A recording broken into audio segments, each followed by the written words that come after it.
Alright, nga bulijjo nga okyekuumidde ku Projan Media TV kugamba nti ekyokola ky'amaanyi nnyo kubanga okyatwekuumiddeko. Tugamba nti no ogwo mulimu gw'amaanyi nnyo, likinga, commentinga, abadde tannaba kusubscribinga osubscribinge. Kati nno essaawa zino eno wenjogerera badde njagala mbeere nga ate nkuweggulira ffe lunaku olwaleero. Omugagga SK Mbuga tukimanyi bulungi nnyo nti no yali yasibwa ebweru w'eggwanga, baali bamusiba e Sweden kufera omuzungu obukadde 52 obwa Sweden, nga wano muze waffe sente zibanga biliyoni 25.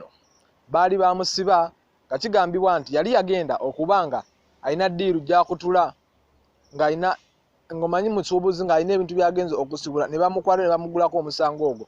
Mukomera badde amazeemu omwaka gumu n'emyezi 9, naye kigambibwa nti era kyalabiddwako nga abaali bamuvunaana yabasinga omusango n'aguwuta buva, n'abeera nga alya butaala nga embuzi etendera ddala omugole. Kakati nno bwenjogerera essaawa zino eno SK Mbuga alina omukyala amanyiddwa nga Vivian, naye nga kigambibwa nti SK Mbuga alabika ayagala kukyawa mukyala we Vivian olw'ensonga zino eno ze ŋŋenda okuba nga nkuwa. SK Mbuga nkujjukiza bulungi nnyo nti nno omukyala ono yali yamuwasa n'amukuba embaga matiri bonna, abantu bonna gye beewunya ne bagamba omwami alina ssente. Kakati SK Mbuga kigambibwa nti alabika ayagala kuggyawo mukyala we abeere nga afuna omukyala omulala.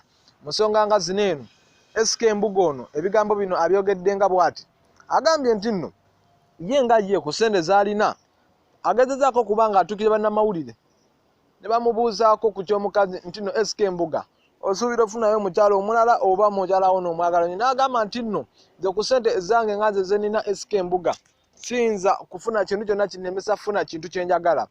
Mu nsonga zo n'abyongerayo ng'agamba nti nze okuba n'omukazi omu ndabira ddala nga alina emmotoka emu, essaawa zonna esobola okufuna accident oba neggwamu amafuta, era ku ssente ze nnina nsobola okuba nga nfuna omukyala omulala nga ndese Vivian.